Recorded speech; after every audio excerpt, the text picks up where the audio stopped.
Baik, terima kasih atas kesempatan yang diberikan. Perkenalkan, nama saya Dea Silvana. Saat ini saya akan mempresentasikan hasil kerja saya dalam mata kuliah Perencanaan Wilayah Agribisnis dalam topik Perencanaan Wilayah Sektor Pertanian. Yang pertama, prinsip perencanaan wilayah pertanian. Ada beberapa ahli yang mengemukakan.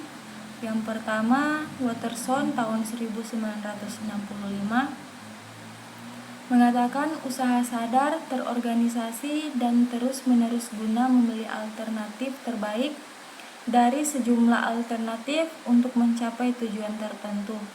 Yang kedua, Valudi tahun 1973, suatu proses untuk menentukan tindakan berorientasi ke masa depan melalui serangkaian pilihan-pilihan.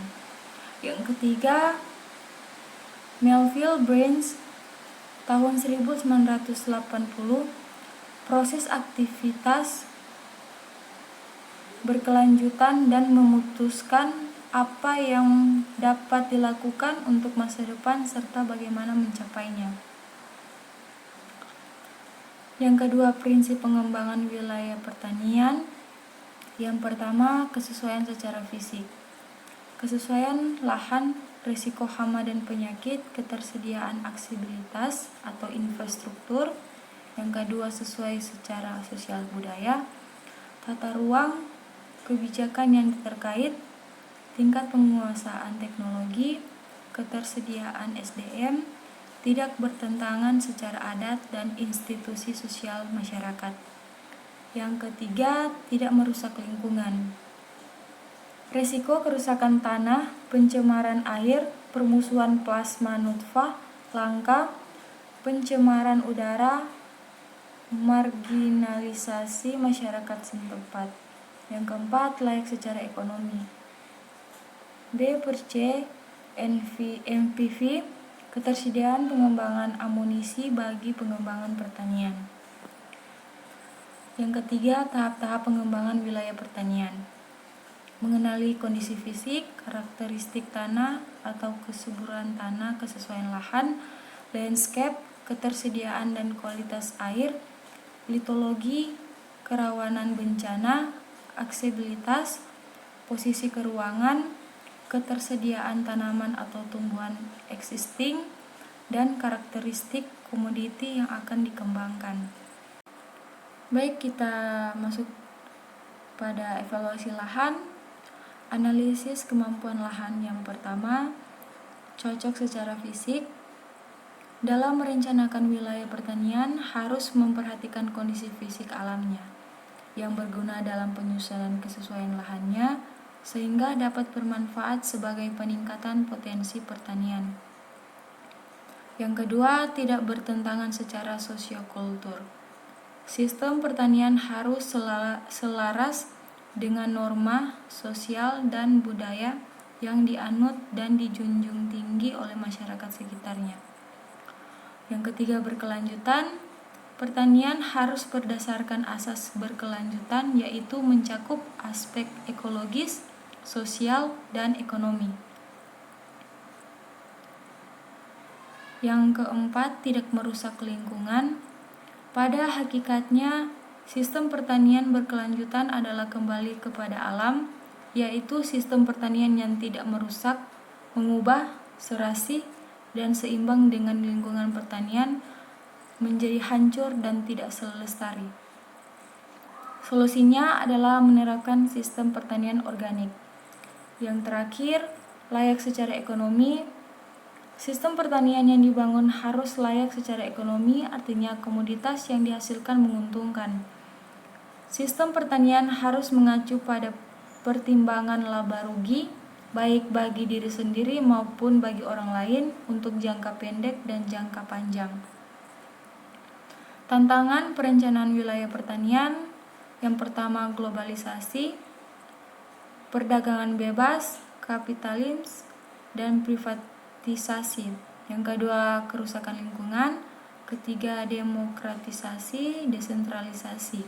Keempat, kemiskinan dan ketidakadilan. Adapun visi, misi, dan tujuan umum sektor pertanian. Yang pertama, visi Kementerian Pertanian tahun 2010 sampai dengan 2014, yaitu terwujudnya pertanian industrial unggul berkelanjutan yang berbasis sumber daya lokasi untuk meningkatkan kemandirian pangan, nilai tambah, daya saing, ekspor, dan kesejahteraan petani. Misi Kementerian Pertanian tahun 2010 sampai dengan 2014. Yang pertama, mewujudkan sistem pertanian berkelanjutan yang efisien, berbasis iptek dan sumber daya lokasi, serta berwawasan lingkungan melalui pendekatan sistem agribisnis. Yang kedua, menciptakan keseimbangan ekosistem pertanian yang mendukung berkelanjutan peningkatan produksi dan produktivitas untuk meningkatkan kemandirian pangan. Tujuan yang pertama, menumbuh kembangkan usaha pertanian di pedesaan yang akan mengacu aktivitas ekonomi pedesaan, menciptakan lapangan kerja, dan meningkatkan kesejahteraan masyarakat. Yang kedua, menumbuhkan industri hulu, hilir, dan penunjang alam, meningkatkan daya saing dan nilai tambah produk pertanian. Identifikasi pembatas dan kendala. Analisis SWOT dapat digunakan untuk menetapkan tujuan secara lebih realistis dan efektif, serta merumuskan strategi dengan efektif pula. Dengan berdasarkan SWOT, tujuan tidak akan terlalu rendah atau terlalu tinggi. Dengan analisis SWOT akan diketahui kekuatan dan kesempatan yang terbuka, faktor positif dan kelemahan, serta ancaman yang ada sebagai faktor negatif. Maka diperoleh semacam core strategi yang prinsipnya merupakan strategi yang memanfaatkan kekuatan dan kesempatan yang ada secara terbuka, strategi yang mengatasi ancaman yang ada, strategi yang memperbaiki kelemahan yang ada. Kita masuk pada analisis SWOT. Yang pertama, strength atau faktor internal, membahas tentang kekuatan atau potensi yang dimiliki oleh sektor pertanian yang dapat dimanfaatkan untuk pengembangan suatu wilayah. Yang kedua, weakness, faktor internal, membahas tentang kelemahan atau masalah-masalah yang dihadapi oleh sektor pertanian sehingga menghambat pembangunan dari potensi yang dimiliki suatu wilayah. Yang ketiga, opportunity, faktor eksternal, membahas tentang kesempatan atau peluang yang dimiliki oleh sektor pertanian untuk pemanfaatan dan pengembangan potensi sektor dengan terlebih dahulu mengatasi masalah yang dimiliki oleh sektor pertanian yang ingin dikembangkan tersebut. Yang terakhir, threat, faktor eksternal, berupa ancaman atau hambatan yang dimiliki oleh sektor pertanian di suatu wilayah jika masalah yang dihadapi pada sektor tersebut tidak dapat diatasi. Kita masuk pada studi kasus. Studi kasus diambil dari pertanian di Kabupaten Lebak, Banten. Nah, di sini perencanaan wilayah diambil adalah pertanian di Kabupaten Lebak, Banten ini memperhitungkan dan juga menganalisis zona agroklimat dan juga peta potensi wilayah pertanian di kabupaten tersebut. Dalam perencanaan wilayah Kabupaten Lebak, Banten ini, untuk mendapatkan zona agroklimatnya, kita harus menganalisis ketinggian tempat di tiap wilayah beserta jenis iklim.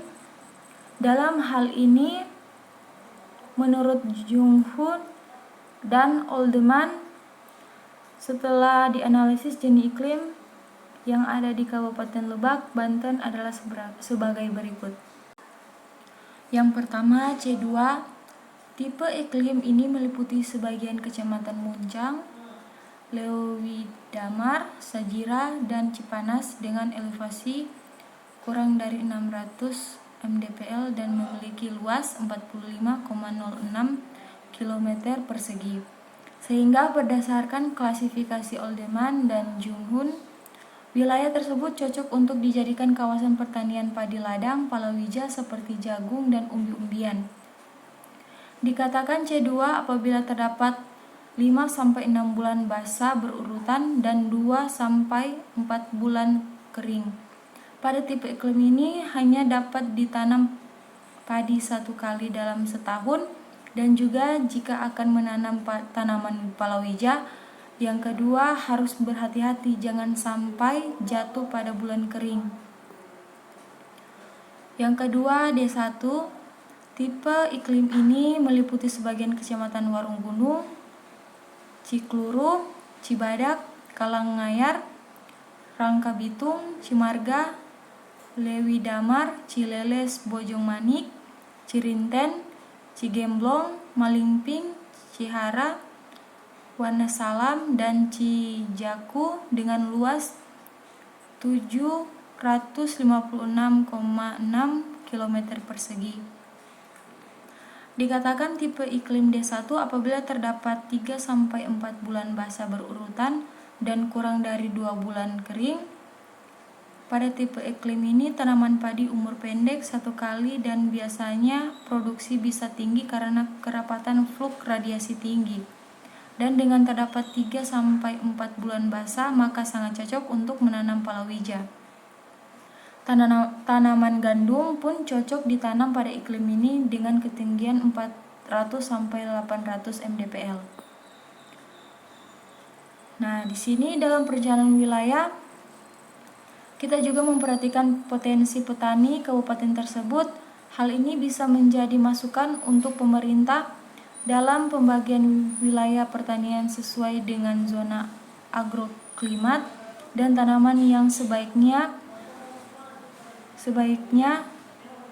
cocok ditanam di wilayah tersebut. Di Kabupaten Lebak, peta potensi pertanian setelah dianalisis dengan zona agroklimat menghasilkan peta sebagai berikut. Nah, di sini kita bisa lihat peta dari Kabupaten Lebak.